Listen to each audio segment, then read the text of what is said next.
FDA अंतर्गत काही नवीन गोष्टींची नियमावली समोर आली आहे. तुम्हाला माहिती आहे का काय काय गोष्टी आता महत्वाच्या असणार आहे? तुम्ही जर रेस्टॉरंट ओन करताय किंवा एखादा कॅफे किंवा कोणताही फूड जॉईंट रन करताय, तर ही गोष्ट लक्षात ठेवा की तुम्हाला जे पाणी प्रोव्हाइड केलं जातंय, तर ते पाणी तुम्हाला कस्टमरला जे आहे ते शुद्ध आणि पिण्यायोग्य पाणी तुम्हाला पहिली गोष्ट म्हणजे देणं कंपल्सरी आहे.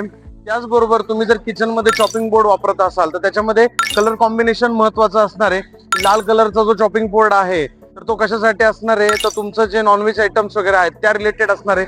त्याबरोबर तुम्ही जर फिश साठी तुम्हाला रिक्वायर्ड असेल तर तुम्ही तो ब्ल्यू कलरचा चॉपिंग बोर्ड युज केला पाहिजे. त्याचबरोबर तुमचं जे काही व्हेजिटेबल्स वगैरे असतात त्यासाठी ग्रीन कलरचं युज केलं पाहिजे. अशा काही गोष्टी त्याच्यामध्ये असणार आहे. त्याचबरोबर फॉस्टॅगचं जे ट्रेनिंग आहे ते कंपल्सरी आहे. तुम्ही आपल्या व्हिडिओमध्ये बघितलं होतं की मी स्वतः 2 महिन्यापूर्वी एक फॉस्टॅगचं ट्रेनिंग जे होतं ते कंडक्ट केलं होतं. आम्ही हे पिंपरी चिंचवड हॉटेल अँड रेस्टॉरंटच्या अंडर केलं होतं. त्याचबरोबर अशी असंख्य गोष्टींची जी नियमावली आहे, जसं की पेपर युज न करणं किंवा अजून काही असतील, याची जी लिंक आहे ती माझ्या प्रोफाईलच्या बायोमध्ये आहे. तर डेफिनेटली प्रोफाईलवर जा, आपल्या पेजला फॉलो करा आणि तिथून तुम्हाला लिंक मिळून जाईल. त्या लिंक मध्ये डॉक्युमेंट आहे, त्याच्यामध्ये एंड टू एंड सगळ्याच्या GR आलेला आहे, त्या सगळ्या गोष्टी मेन्शन केलेल्या आहेत.